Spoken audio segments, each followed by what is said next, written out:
ઘરો સળગાવ્યા, પથ્થરમારો અને દુકાનો લૂંટી। ટીએમસી નેતાઓથી બચવા ભાજપ કાર્યકરો પાર્ટી ઓફિસમાં છુપાયા, મારી નાખવાની ધમકી આપ્યાનો આરોપ। પશ્ચિમ બંગાળમાં ચૂંટણી દરમિયાન અનેક જિલ્લાઓમાં હિંસા થઈ હતી। પરિણામો આવ્યા પછી કોલકાતા, ઉત્તર 24 પરગણા, દક્ષિણ 24 પરગણા, બર્ધમાન અને કૂચ બિહારમાં ચૂંટણી શરૂ થયા પછી હિંસાની 500થી વધુ ઘટનાઓ બની છે, જેમાં 5 લોકોના મોત થયા છે અને લગભગ 6000 લોકો ઘાયલ થયા છે। 2021ની વિધાનસભા ચૂંટણી વખતે પણ આવી સ્થિતિ હતી। ચૂંટણી પરિણામો જાહેર થયાના 24 કલાકની અંદર 12 લોકોના મોત થયા છે।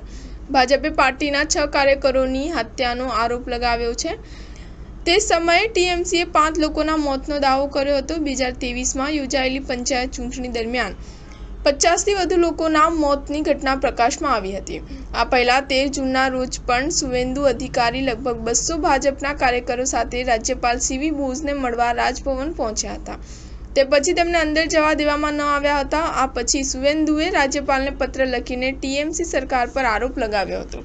શુવેન્દુએ લખ્યું કે 4 જૂને ચૂંટણીના પરિણામો આવ્યા બાદ ટીએમસીના ગુંડાઓએ સતત ભાજપના કાર્યકરો પર હુમલો કર્યો છે। કેન્દ્રીય સશસ્ત્ર અર્ધલશ્કરી દળોએ પણ ભાજપના કાર્યકરોની સુરક્ષા માટે કોઈ પ્રયાસ કર્યો ન હતો। સ્ટાર ન્યૂઝ 7 હંમેશા સચ્ચાઈની સાથે।